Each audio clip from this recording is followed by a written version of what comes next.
guys, it's Sam and this is my spoilery gush for The Gilded Wolves by Roshani Chokshi. Buckle in because you guys know how my 5-star gushes go. I've taken notes, I'm gonna try my best to be coherent. See how this goes. So first off, the angst from the beginning is just so nourishing to my soul, because 2018 didn't really have a lot of like angsty romance for me. Like I didn't have a lot of like, I wasn't reading a ton of angsty romance, I wasn't playing a ton of video games, I didn't watch any TV, so I didn't have things that were like fueling me. This has set me up for 2019 already. I'm going into 2019 almost with a surplus at this point, which makes me very happy. It's a good sign for 2019. Because Severin and Layla, wonderful. Like, I mean, it sort of has that miscommunication plotline, but not in the way that I find annoying. I recently did a video talking about angsty romance and what I like and don't like in it, so I'll link that on the screen. But the fact that they were already together, and then they're like being kept apart because of their own stuff and their own baggage, but they are so drawn to one another. There's so many scenes that I'm like, my head is like flashing back to, as far as like her doing the dance and him watching her, like her entering a room and him being like, I can't breathe, or like her seeing him and describing his eyes and the perfectness of his hair, and like so much. And I'll get to the part at the end because I don't want to get ahead of myself, but I also am going to have a hard time just not jumping all over the place with my thoughts with like the stuff at the end.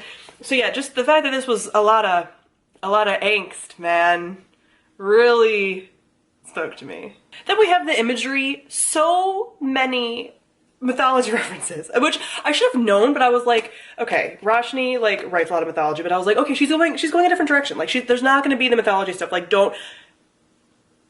I shouldn't have doubted her, because there was all the mythology things and I was so excited. So all of the houses are references to the underworld, with like Nyx and Kore and like I never say that name right. And like there's like Hades and Persephone references, and like the river Styx, and the whole party that had all of the underworld references to it. I can't believe I was given this gift. And like Ouroboros and stuff too, and the Fallen House. I do wonder if the Fallen House is going to be like a Hades reference of some kind, like some kind of something. There's definitely going to be an underworld reference because all of the houses have like underworld reference names. But I sort of wonder if the Fallen House is going to have one that's like extra Hades. The catacombs. Going to the catacombs. So I went to Paris when I was a teenager. I saved up for this trip and I went with my school and all this stuff. Anyway, I didn't go to the catacombs because back then my punk ass was scared of stuff like that and I didn't go. But now I'm like, wow, my whole aesthetic, I just want to go. And the fact like, you were now entering like the Empire of the Dead. Oh man. Oh man. And like the 7 Deadly Sins garden, like there's so many things, like references and imagery in here that just are like, this is me. Roshani gets me. This is me. Oh, yeah. It's so fun, and it just felt like a Gatsby movie. Almost. I know that's not like the same, time period or whatever, but like close.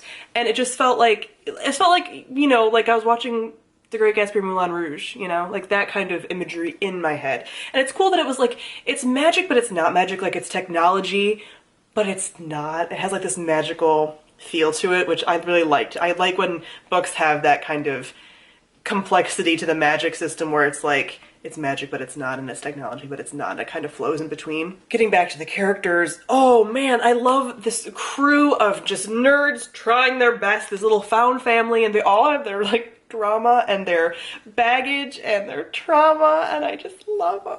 I always remain a little guarded when reading a heist story because I love heist stories so much that I'm like, please don't fail me, and this didn't. There's so much good representation in here too, with the bisexuality with like Hypnos and Enrique, and then like the sort of like bi love triangle going on there with like Zofia, and then her, I think, having like autism or something. I think it's implied that there's like autism or Asperger's or something going on with her. Obviously they don't use that term because that wouldn't be a term that they would have used back then, but like, it's so good. And I love that Hypnos managed to be his own character that didn't feel like he was too heavily inspired by other characters that are like him. He felt very real to me, and like all of them. I should have known that something was going to happen with Tristan because we didn't get POVs from him. And that was the only thing where I'm like, But then also, like, he was, like, killing birds and, like, there was something, like, going on with him that, like, we didn't really know. But it just, also, he, like, loves his little spider friends. Like, just all of these characters are so complex. Like, what's going on with Layla? Like, she thinks she's, like, this, like, maid girl that's gonna, like, fall apart, and that's why she pushes people away, and, like, she needs to find that book, and all of it, all of them so much. Circling back to Severin and Layla, because feelings. At the end, when they're having their, like, fight, and he is an asshole to her, and was like, you're not even real anyway, which I was like, how dare you? Because I was mad. I don't like when the dudes are like complete jerks, but in this, I almost forgive him. I don't know how I feel yet. But I started crying.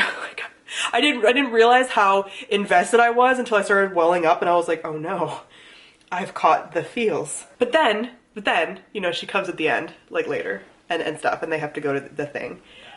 They're gonna be fake dating. They're gonna be fake dating, and they're gonna have to share a bed. Fake dating and sharing a bed. Like, I don't even usually, like, these tropes don't usually get me, but like, they are because they're with them. And fake dating and sharing a bed. I need a moment.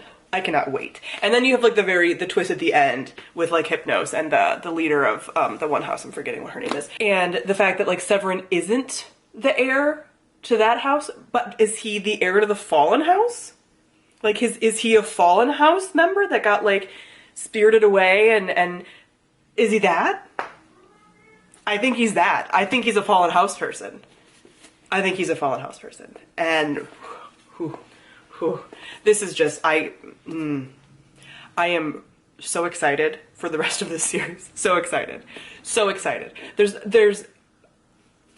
I have so many feelings, obviously. I'm trying really hard to pull it together for you guys, I really am. But I also know that you guys watch the Gushes for these kinds of reactions, so it's kind of okay. But I'm trying to be coherent because I want to be a good supporter of this book, and I don't want to overhype things. I always get really nervous when I read things early that I'm going to be part of an overhype train that's going to then ruin the book for other people, because I've had that happen to me. So I never want to like overhype, but I feel so very strongly about this because it's written for me. She wrote it for me. Sorry to everyone else who likes this book, but she wrote it for me. So yeah, comment below, let me know your thoughts on the Gilded Wolves. I know when this video is coming out that not a lot of people have read it, but this video is here for you guys as this book comes out and you need someone to talk to about it, because I need us to talk about it. Talk about it with me, even if it's months later. I'm gonna have feelings for a long time, and I'm gonna reread this probably the end of 2019 to get ready for the next book, which is coming out until like probably 2020. Oh god. For a long time in 2018, I'm getting on tangents now, I'm so sorry. For a long time in 2018, I had no continuing series that I was reading, so I wasn't feeling this emptiness while I wait for the next book in the series. And now 2019 is coming, and all of these new series are starting that I think are gonna rope me in, which is good, but I have to wait. I don't like waiting.